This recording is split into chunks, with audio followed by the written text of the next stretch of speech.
You know what? There's one single habit which is probably every day making you a bad communicator. And there's one habit that I'm going to talk about. I'm not going to talk about bad English. I'm not going to talk about lack of confidence, introversion. It is this one toxic habit which is literally, I mean, वो impression भी खराब करती है, personality खराब करती है और सामने वाले का दिमाग भी खराब कर देती है. बताऊं क्या है? Being defensive about everything. आजकल लोग सुनते कम है भैया, बचाव पक्ष में ज्यादा खड़े रहते हैं. किसी ने थोड़ा सा फीडबैक दिया, तुरंत मुंह बदल जाएगा, टोन बदल जाएगा, एटीट्यूड बदल जाएगा, दिमाग में तुरंत शुरू हो जाएगा कैसे मैं अपने आप को रक्षा कर लूं. एग्जाम्पल मैं आपको यहीं से दे देती हूँ. हमारी टीम में आलोक भाई हैं, बहुत डांट खा के सुधरे हैं.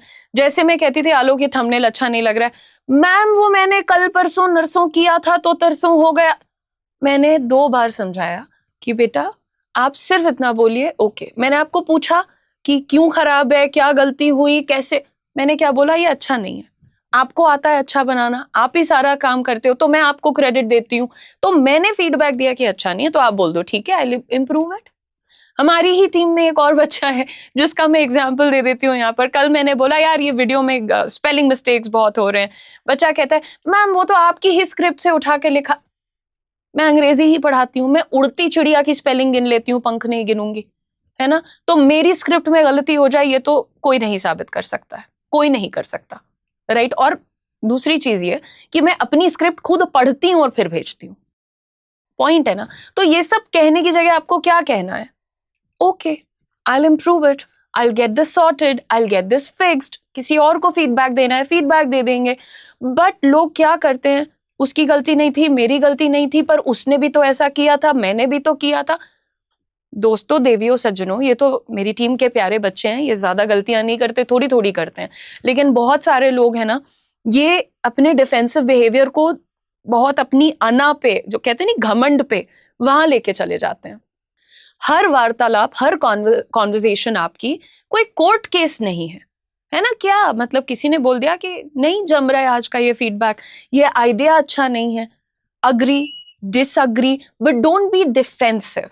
And what's the funniest part, defensive लोगों को लगता है कि हम तो कितने स्ट्रांग हैं, हमने तो तुरंत पलट के जवाब दे दिया. ये क्या नाटक है. तुम स्ट्रांग नहीं हो, तुमने अभी अभी अपना एक कनेक्शन खराब कर लिया है. मानो या ना मानो, कितने भी शॉर्ट टर्म मेमोरी लॉस वाले लोग होते होंगे, उस पल का वो एक्सपीरियंस, उन्होंने फील कैसा किया है, वो सब उनको याद रह जाता है. डिफेंसिवनेस आपको कभी स्ट्रांग नहीं दिखाती. It is emotional insecurity which is kind of covered in the layer of an attitude. Strong people, they like to clarify. On the other hand, weak people, they instantly react. और इसी एक habit की वजह से relationships खराब होते हैं, friendships awkward हो जाती हैं, कपल्स टॉक्सिक बन जाते हैं, ऑफिस में पॉलिटिक्स होती है, फैमिलीज में परमानेंट टेंशन रहती है, क्योंकि डिफेंसिव बंदे का कॉन्वर्जेशन स्टाइल बहुत खराब है. वो हर बात को अपने ऊपर एक अटैक समझता है, भले गलती भी हो, गलती नहीं भी हो, गलती भी हो तो अटैक हो रहा है ना.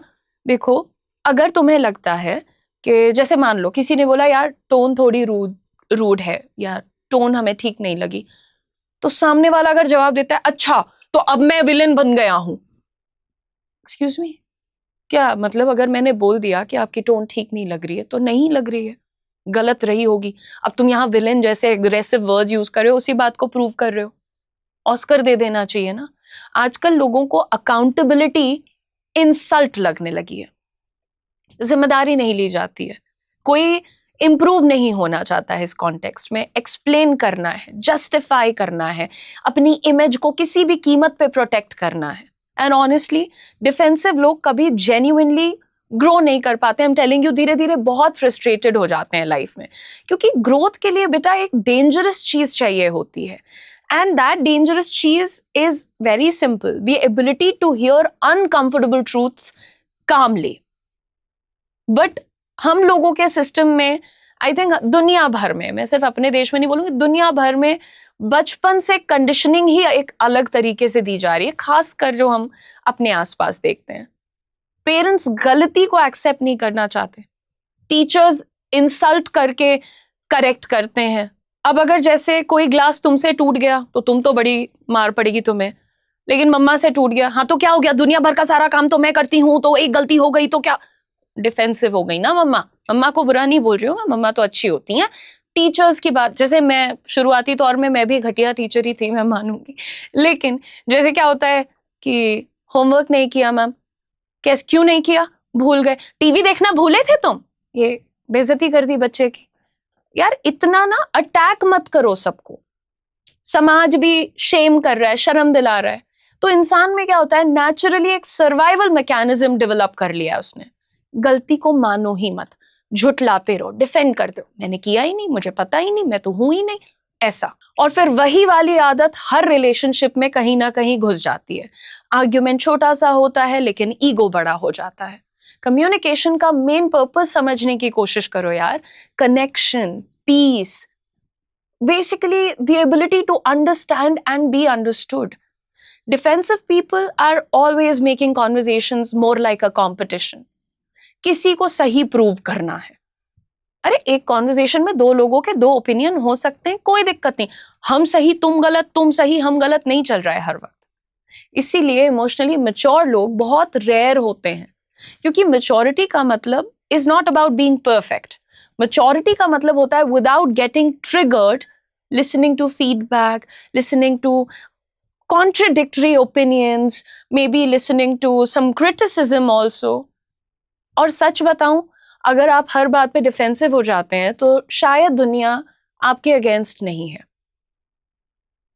प्लीज समझिएगा, आपके अगेंस्ट नहीं है, शायद आप इंटरनली खुद से थोड़े इनसिक्योर हो रहे हो। अरे यार कई बार हुआ है ऐसा, मेरे साथ भी हुआ है, बात किसी और की हो रही है, मैं उसको अपने ऊपर घुमा लूंगी कि नहीं नहीं वो तो उसके माध्यम से मुझे सुना रही थी। ऐसा नहीं करना चाहिए। आपको मालूम है आप 10 आउट ऑफ 10 है, क्या दिक्कत है। हर क्रिटिसिज्म, मान लो किसी ने बोल भी दिया कि उदिशा ये वाला अच्छा नहीं था वीडियो, हर क्रिटिसिज्म मेरी बेइज्जती नहीं है।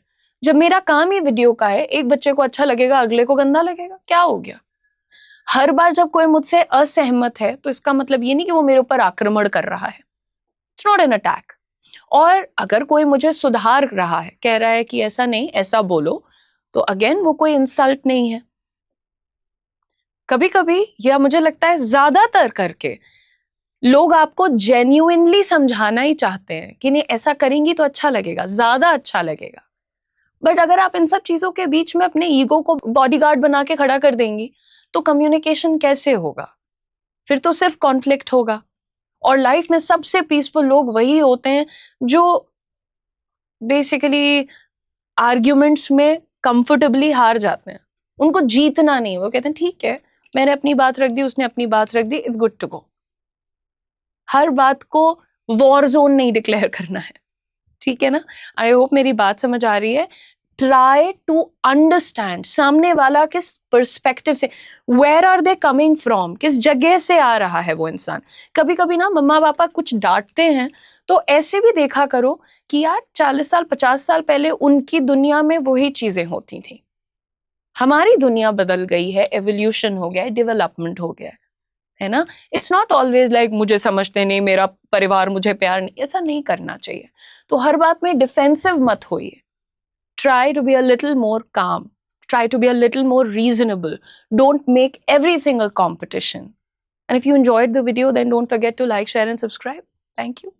हर इंसान जब आपसे मांगता है करियर के शुरुआत में ही एक्सपीरियंस, तो आप भी रह जाते हैं लॉस्ट। लेकिन हम लेकर के आए हैं कोटक महिंद्रा बैंक के साथ आपके लिए एक बहुत ही शानदार अपॉर्चुनिटी, जो कि एक फ्रेशर को हायर कर रहा है। अगर आप भी हैं एक ऐसे इंडिविजुअल जिनकी कम्युनिकेशन स्किल्स अच्छी हैं और वो कॉन्फिडेंट है और साथ ही वो अपने करियर को स्टार्ट करने के लिए बहुत ज़्यादा डेडिकेटेड है, तो this opportunity is for you. इस अपॉर्चुनिटी का नाम है Kotak Mahindra sky bankers program in collaboration with Career 24/7. This is a great launch pad for all the freshers out there.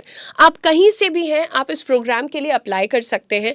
Eligibility सिर्फ इतनी है कि ग्रेजुएशन पूरा होना चाहिए और ग्रेजुएशन में मिनिमम 60% मार्क्स होने चाहिए। साथ ही साथ आपकी एज 25 ईयर्स से कम होनी चाहिए।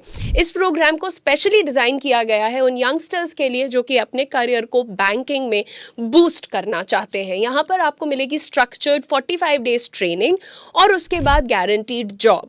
ये जॉब आपको करने के लिए मुंबई में जाना पड़ेगा, वहीं रहना पड़ेगा। तो मैं पहले ही क्लियर कर देना चाहती हूँ, अगर आप रेडी हैं to leave the comforts of your home town and move to a big city like Mumbai, then this is your opportunity. Starting salary है 3.5 lakhs per annum plus performance based incentives. और आपको बताते चलें कि इस प्रोग्राम की भी एक फीस है 50,000 रुपीज प्लस GST।